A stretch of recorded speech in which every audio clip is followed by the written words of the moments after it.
the Republican Women's Coalition, and especially my dear friend Rachel Stringer for organizing this amazing event. Just want to make sure. And for inviting me to speak. Today, I'd like to say a few words about two major challenges that Republican women face in politics. At present, women account for a mere 8% of U.S. House Republicans and 15% of Senate Republicans. In Montpelier, there are no Republican women in the state Senate and just 14 Republican women in the House. Amazing women like Representative Vicky Strong and the other representatives who are here, however, only 14. While there are historically more women in elected office today in D.C. and state legislatures across the nation, these women disproportionately belong to the Democratic Party. Why? Obstacle 1, money, specifically the lack of it. Democratic women are light years ahead of Republicans in fundraising, recruitment, and organization. Groups like Emily's List and locally Emerge Vermont are responsible for nurturing and backing women who wish to serve in public office. The name Emily in Emily's List is an acronym for Early Money is Like Yeast, as in it rises and raises dough. Financial support at the start of a campaign validates the candidate as a serious one and helps bring in other donors. That's where we, Republican women, find ourselves caught between a rock and a hard place. Our message as candidates. On the other hand, we know that being a woman, a mother, a wife, a sister, and a daughter shapes our personalities and worldviews in unique and diverse ways. We know that these varied experiences allow us to bring fresh perspectives on wide-ranging issues. Our lived experiences and relationships as women necessarily inform how we understand the problems around us, and it shapes the solutions we propose. So, how do we strike the right balance? We need to underscore the importance of helping more women get into office without turning off those who are sick of the identity politics that they associate with the left.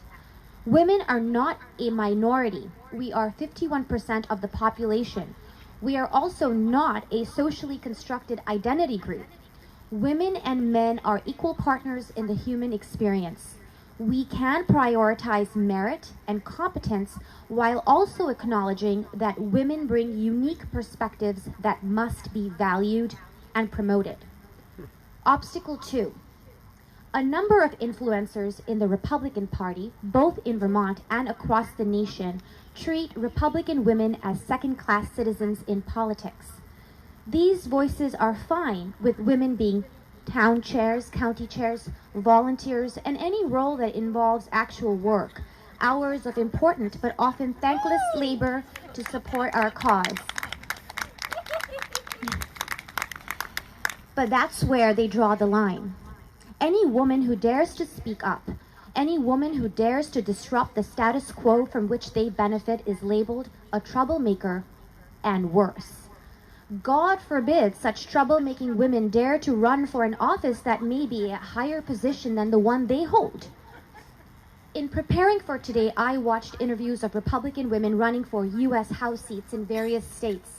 In interview after interview, these candidates shared stories of how local GOP leaders insisted that they were not viable candidates, how local influencers tipped the scales prior to the primary in favor of the more traditional candidates. What does a traditional candidate mean? Well, in Vermont, it would mean candidates who have the physical appearance of a classic New England politician. So, candidates that do not look or sound like any of us running for office here.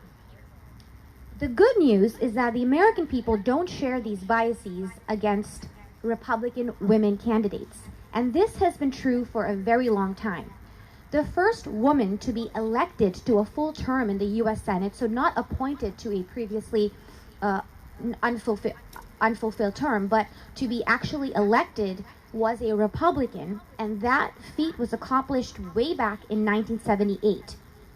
If Republican women are given adequate financial support to run for office, we will win.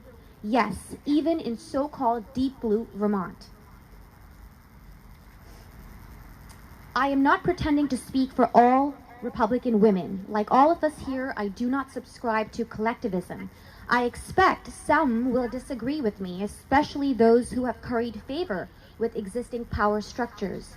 But I know that many more women agree with my assessment that we often face great opposition from within the party. Recently, we've seen the terms elect Vermont women and elect Democratic Party women used synonymously. This is wrong. Vermont women belong to both major parties.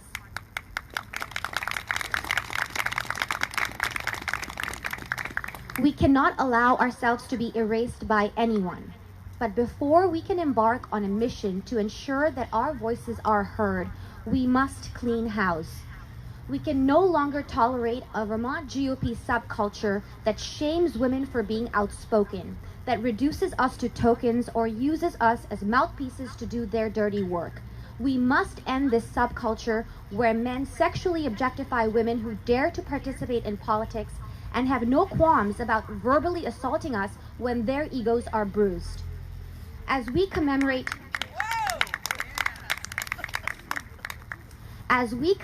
the centennial anniversary of women gaining the right to vote, I call upon all of us here, women and men, to come together and renew the Republican Party's commitment to honor, support, and partner with Vermont women. Thank you.